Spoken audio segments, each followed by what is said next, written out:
एक रविवार की शाम 20 सितंबर 2015। उत्तर भारत का सबसे खूबसूरत और सुनियोजित शहर चंडीगढ़ उस शाम अपनी रोजमर्रा की जिंदगी में था। लोग शाम की सैर पर निकले हुए थे। बच्चे पार्कों में खेल रहे थे।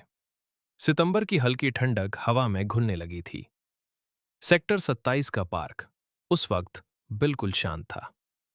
और फिर चार गोलियों की आवाज ने उस शांति को तोड़ दिया। रात करीब 11 बजे एक स्थानीय निवासी ने उस पार्क में एक लाश देखी। शरीर पर बंदूक की गोलियों के निशान। वो जा चुका था।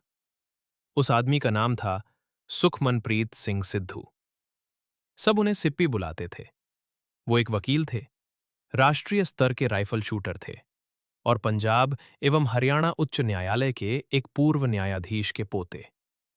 और किसी ने एक सार्वजनिक पार्क में उन्हें गोली मारकर खत्म कर दिया था। ये उनकी कहानी है। और ये मामला इसलिए नहीं चौंकाता कि इसमें हत्या हुई, बल्कि इसलिए चौंकाता है कि न्याय पाने में कितने साल लग गए और क्यों लगे।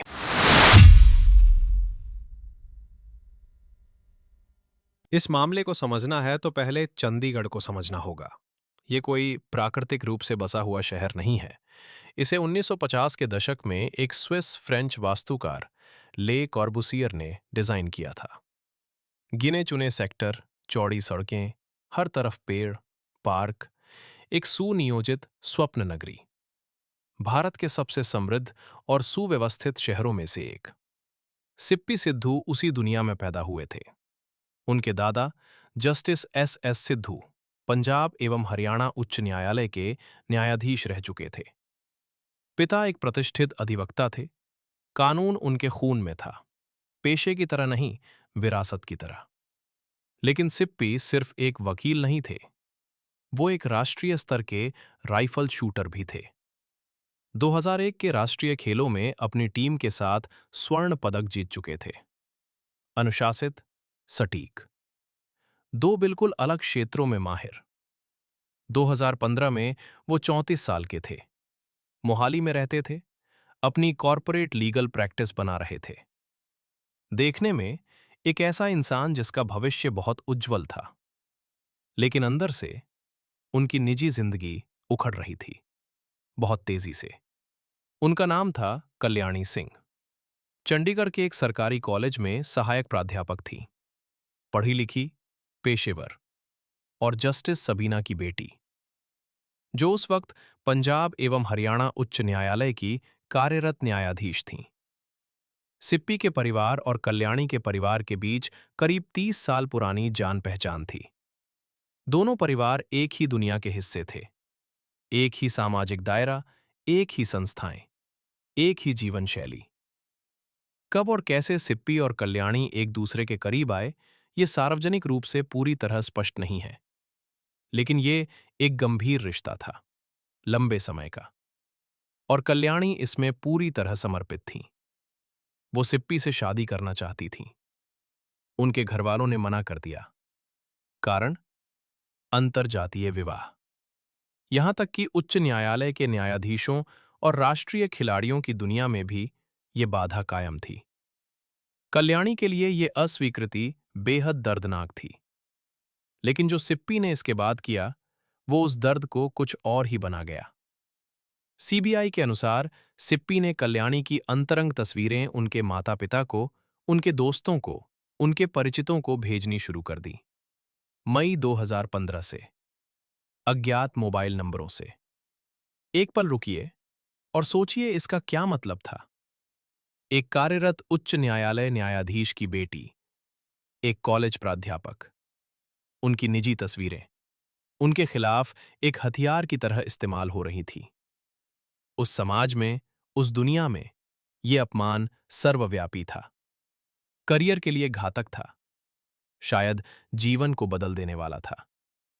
और कल्याणी के मन में सिप्पी की छवि हमेशा के लिए बदल चुकी थी। 2015 की गर्मियां एक खतरनाक मौसम था। अगस्त में, हत्या से सिर्फ कुछ सप्ताह पहले, मोहाली में सिप्पी के घर के बाहर रात को कुछ हुआ। 3-4 अज्ञात लोग एक छोटी सी कार में आए, कुछ देर रुके और चले गए। लेकिन वो कुछ छोड़ दे, एक काला थैला जिसमें एक स्पाइरल डायरी थी। उस डायरी में सिप्पी का नाम था, पता था, फोन नंबर था और एक और चीज थी, धारा 302 का उल्लेख, यानी हत्या। सिप्पी ने पुलिस में शिकायत दर्ज कराई। जांच हुई, कोई स्पष्ट सुराग नहीं मिला। उसी दौरान सिप्पी लंदन गए हुए थे और वहां से भी वो कल्याणी के साथ ईमेल्स करते रहे।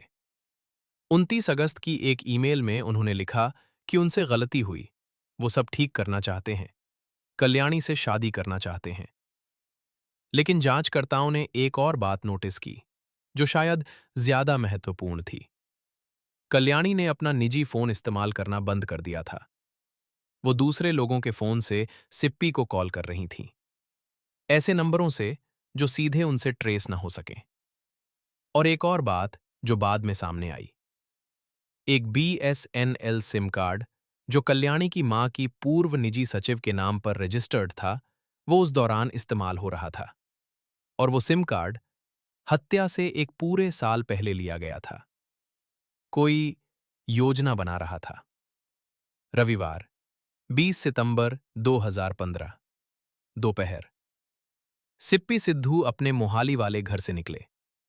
जाते जाते उन्होंने अपनी मां से कहा वो एक महिला मित्र से मिलने जा रहे हैं।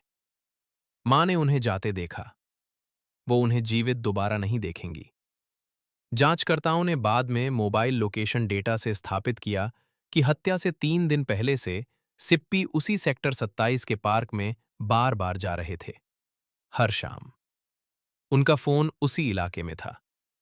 सीबीआई का कहना था कि उन्हें वहां बुलाया गया था, उधार के फोनों से। हत्या के कुछ ही हफ्तों में जांचकर्ताओं के पास एक स्पष्ट मुख्य संदिग्ध था। मोबाइल फोन के रिकॉर्ड कल्याणी सिंह की ओर इशारा कर रहे थे। मकसद दिख रहा था, उधार के फोनों का पैटर्न था। चंडीगढ़ पुलिस ने उनसे पूछताछ की, एक बार, फिर दूसरी बार, और फिर कुछ नहीं। कोई गिरफ्तारी नहीं, कोई आरोप पत्र नहीं। जांच बस रुक गई। यहीं से ये मामला सिर्फ एक अपराध की कहानी नहीं रहता। कल्याणी सिंह की मां, जस्टिस सबीना, उस वक्त पंजाब एवं हरियाणा उच्च न्यायालय की कार्यरत न्यायाधीश थीं। उसी शहर में, उसी न्यायिक व्यवस्था में जिसका अधिकार उन हर पुलिसकर्मी और अधिकारी पर था जो ये मामला संभाल रहे थे। किसी ने खुलकर कुछ नहीं कहा, कहने की जरूरत नहीं थी। व्यवस्था ने बस हिचकिचाई। पंजाब के राज्यपाल को खुद दखल देना पड़ा। तब जाकर जनवरी 2016 में यह मामला सीबीआई को सौंपा गया। और सीबीआई ने अपना औपचारिक मामला कब दर्ज किया? 13 अप्रैल 2016 को, जस्टिस सबीना के चंडीगढ़ से दूसरे राज्य के उच्च न्यायालय में आधिकारिक तबादले के ठीक 7 दिन बाद। आप खुद सोचिए, सीबीआई को एक ऐसा मामला मिला जो पहले ही कमजोर पड़ चुका था। प्रारंभिक जांच में जो साक्ष्य था, उसे सीबीआई ने बाद में गलत तरीके से संभाला बताया, शायद नष्ट भी हुआ। सेक्टर 26 थाने की जो एसएचओ उस समय थीं, उनके खिलाफ विभागीय जांच अगस्त 2025 में शुरू हुई, हत्या के 10 साल बाद। इस बीच साल गुजरते रहे। सीबीआई ने 2017 में समाचार पत्रों में विज्ञापन दिए।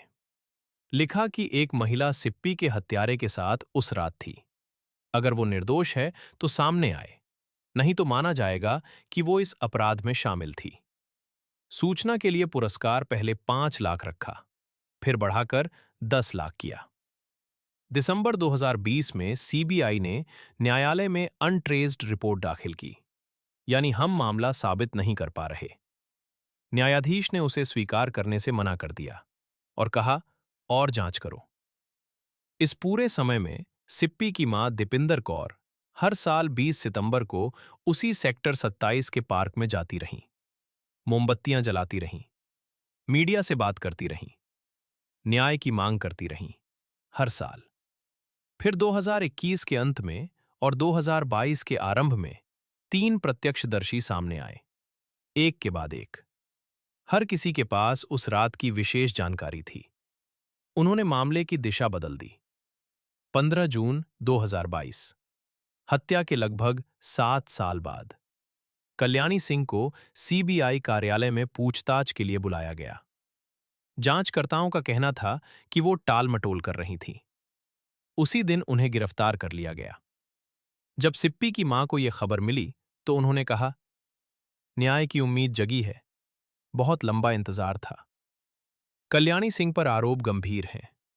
हत्या, आपराधिक षड्यंत्र, साक्ष्य को नष्ट करना और शस्त्र अधिनियम के तहत अवैध हथियार रखने और उसके उपयोग के आरोप। दोषी साबित होने पर आजीवन कारावास। सीबीआई हिरासत के दौरान उनका पॉलीग्राफ टेस्ट हुआ। 12 सवाल पूछे गए। सभी के जवाब उन्होंने नहीं में दिए। फोरेंसिक विशेषज्ञों ने कहा कि कई जवाबों में छल के संकेत थे। एक साइको बिहेवियरल असेसमेंट भी हुई। उसमें भी विशेषज्ञों ने कहा कि वो हत्या के बारे में अपनी जानकारी को लेकर भ्रामक नजर आईं। कल्याणी के वकीलों ने दोनों को चुनौती दी।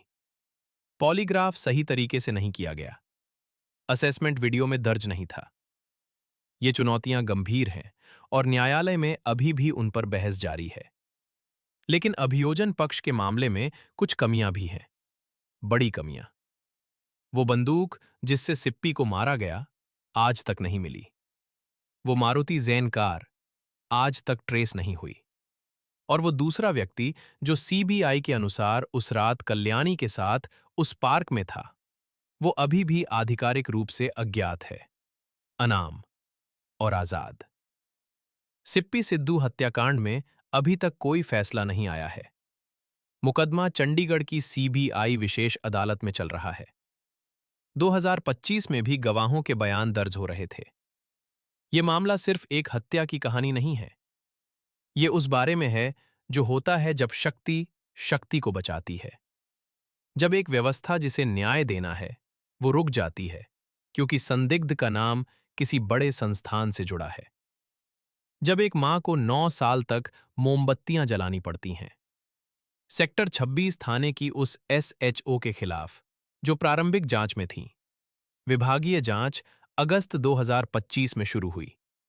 हत्या के 10 साल बाद। 10 साल। सिप्पी सिद्धू 34 वर्ष के थे। एक राष्ट्रीय चैंपियन, एक वकील, एक बेटा। वो रविवार दोपहर घर से निकले। मां से कहा, एक दोस्त से मिलने जा रहा हूं, और वो वापस नहीं आए। मुकदमा अभी जारी है। कल्याणी सिंह कानूनी दृष्टि से निर्दोष हैं जब तक न्यायालय फैसला न सुनाए। दूसरा हत्यारा अभी भी अज्ञात है। बंदूक अभी भी नहीं मिली। और हर साल 20 सितंबर को एक मां उस पार्क में जाती हैं, सेक्टर 27 में, और एक मोमबत्ती जलाती हैं अपने बेटे के लिए,